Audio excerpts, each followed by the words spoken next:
For 3 years, presidential senior advisor and son-in-law Jared Kushner, a man of many portfolios, spent considerable time on a plan aimed at addressing the intractable conflict between Israel and the Palestinians. He was generally quiet about what he was doing, maintaining a patina of diplomatic circumspection. Now, however, after the plan was released last week in a White House ceremony with Israeli Prime Minister Benjamin Netanyahu and no Palestinians in attendance, Kushner seems to have plenty to say, mostly harsh criticism of the Palestinians who were not involved in shaping the plan and flatly rejected it. His tone, current and former officials said, reflects the unlikelihood that the plan will survive, even though it could have far-reaching consequences.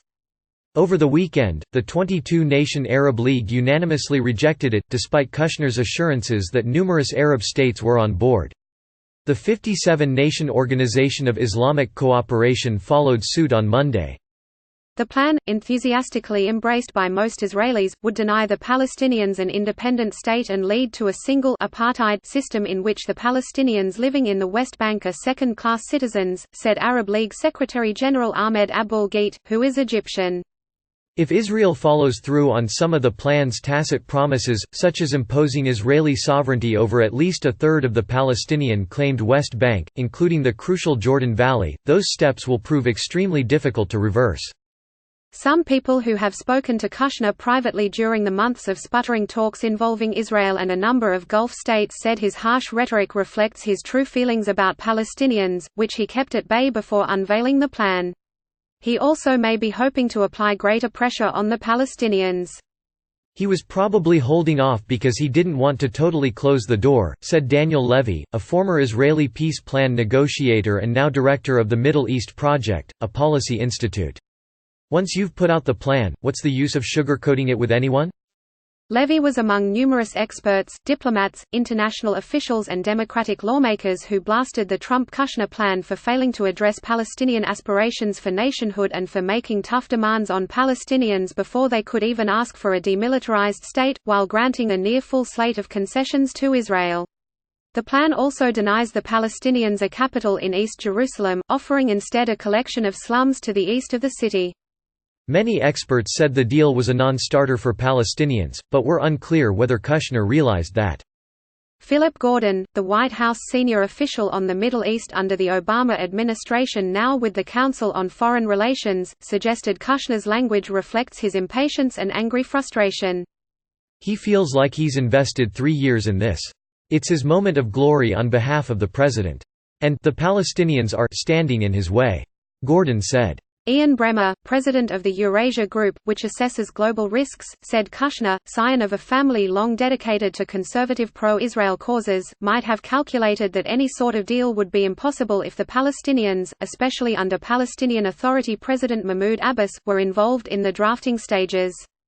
The Palestinians formally broke off ties with the Trump administration and refused to engage in negotiations after Trump unilaterally reversed decades of U.S. and international practice by declaring the disputed Holy City of Jerusalem to be the capital of Israel.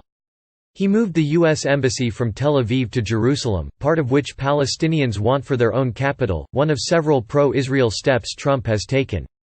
If the Palestinians refuse to negotiate or come to the table now, the likelihood that this is all a fait accompli goes up a lot, Bremmer told The Times. It was in a television interview with Bremmer that Kushner made some of his stinging comments. Look, they played the victimhood card. Now, it's like they want their rights.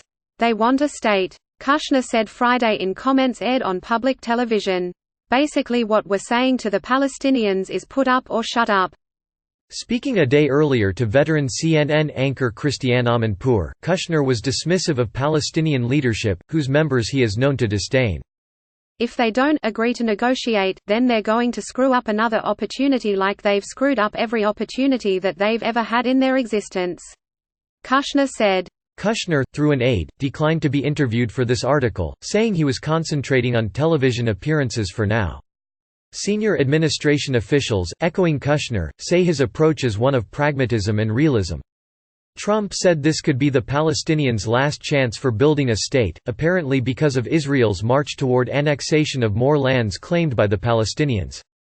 Trump unveiled the plan on January 28 at the White House before an overwhelming pro-Israel audience, including major GOP donors such as gambling magnate Sheldon Adelson. While the plan lays out a path to statehood for Palestinians, the result would not be a contiguous nation, would be surrounded completely by Israel and would be chopped up by Jewish settlements considered illegal under international law. The plan grants Israeli sovereignty over all of such settlements. The timing of the release of the plan was questioned by critics who saw politics as the trigger. Netanyahu has been indicted on corruption charges, and Trump was in the middle of a Senate impeachment trial for abuse of power and obstruction of Congress. Both men are in the middle of re-election campaigns. Some of Kushner's rhetoric in the aftermath may be owing to a small power struggle with the U.S. ambassador to Israel, David Friedman, Trump's former bankruptcy lawyer and a longtime promoter of settlement expansion. Immediately after Trump unveiled the plan, Friedman announced that Israel could go ahead with annexation in the West Bank, a step that Kushner wanted to delay until after the upcoming Israeli elections on March 2. Kushner publicly contradicted Friedman, and Kushner was immediately attacked by Israel's far-right and radical settler movement. Kushner countered with his negative comments and ultimatums about Palestinians. Netanyahu, apparently bowing to Kushner and loath to get in the middle of an intra-administration tiff, abruptly called off his plans to approve annexation in a cabinet meeting on Sunday. Annexation is something that I think Ambassador Friedman is pushing, together with Netanyahu, in order to help Netanyahu get re-elected, said Martin Indyk, former U.S. Ambassador to Israel and former Assistant Secretary of State for Near Eastern Affairs. But if Jared Kushner wants to keep the Arabs on board, he has to slow down the annexation. So, there's an interesting tension there. Kushner, a 39-year-old real estate developer, has also been caustically dismissive of the diplomatic history and peace plans that came before him. He's described previous efforts as fairy tales and tired old ideas that failed. I've been studying this now for 3 years, Kushner told Sky News Arabia. I've read 25 books on it. I've spoken to every leader in the region. I've spoken to everyone who's been involved in this.